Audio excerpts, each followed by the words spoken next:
The Joint Committee has conducted 10 public hearings, and over the course of these proceedings, numerous witnesses have come forward, reinforcing suspicions of widespread abuses during the Duterte administration's war on drugs. Thus, a significant question has arisen regarding the safety of these witnesses and what they stand to gain from their cooperation. First and foremost, I want to put on record that telling the truth is its own reward. There is inherent value in honesty because it upholds personal integrity, contributes to justice, and fosters trust. By coming forward, these witnesses contribute to uncovering the realities of past actions and ensuring accountability. Their testimonies play a crucial role in strengthening the integrity of our institutions and promoting justice and transparency. Having said that, it is the obligation of the House of Representatives to ensure the protection and security of these witnesses. As a legislative body dedicated to uncovering the truth, the safeguarding justice, the House has a duty to support and protect those who come forward in good faith to share their testimony. The House recognizes the witnesses in sensitive inquiries may face threats, intimidation, or retaliation.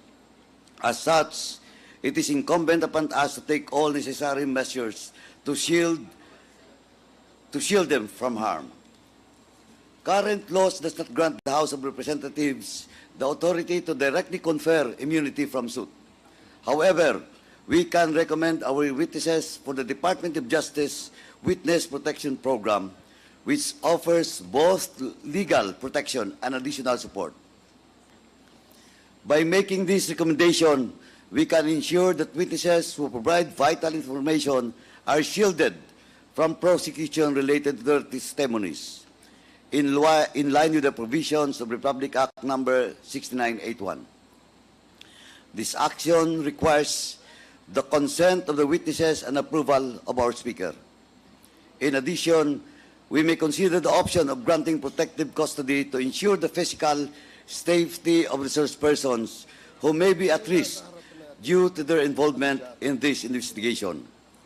While protective custody does not provide immunity from legal actions, it is an established measure that can provide immediate security during the course of our proceedings. Both actions will require a collective decision from the members of the Joint Committee. This ensures that we act transparently and uphold the principles of democracy. Mr.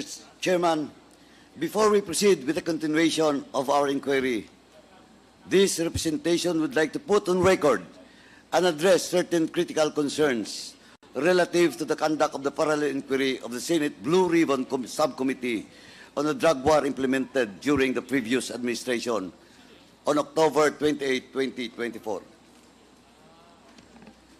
To set things into clear perspective, this representation fully recognizes the authority of the Senate to investigate the details of the implementation of the drug war, as both chambers of Congress are constitutionally permitted to conduct inquiries in aid of legislation in accordance with our duly published rules.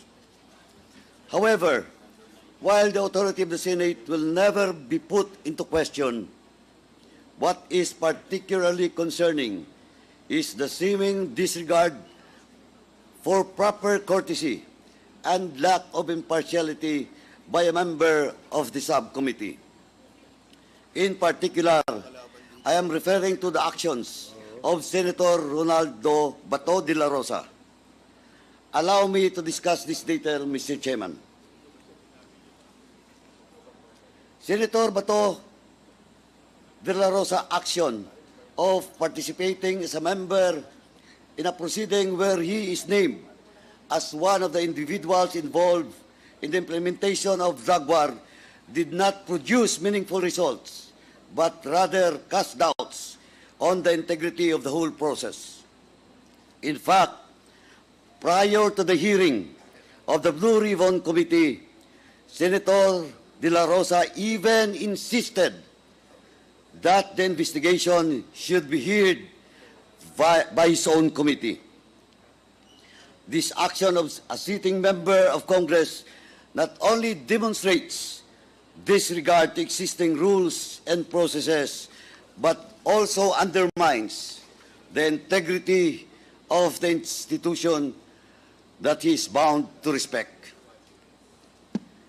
Kung sa simula pa lamang ay gumamit na siya ng impluensya, ano pa ang aasahan natin sa kanya sa mga gaganapin nilang pagdinig? He was the PNP chief when the previous implementation introduced the war on drugs. He also admitted that there were killings attributed to the war because of alleged cases of nanlaban. In short, he was not only involved, but was in fact one of the figureheads of the campaign during its inception. Hence, he should have been mindful that his presence in the hearing as a member of the panel would compromise, if not invalidate, the whole proceeding. Hindi naman pwedeng ikaw ang mag-imbestiga sa iyong sarili. Clearly, this is conflict of interest on his part. At the very least, he should have inhibited from the proceedings and instead offered himself as a resource person so as not to influence and intimidate the other guests. Unfortunately, the Honorable Senator failed to observe this. Even after the hearing, Senator Bato continued to conduct himself in a manner contrary to what is expected from a member of Congress. Asked about his comment on whether he was part of the Davao hit squad, whose existence was confirmed under oath by former President Duterte during the subcommittee hearing. Senator De La Rosa downplayed the same, claiming that the former president was just joking and there was no death squad to speak of.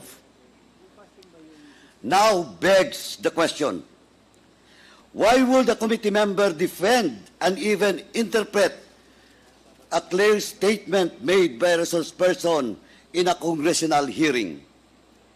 The confirmation by the former president needed no interpretation, much less from a member of the panel who investigated the same.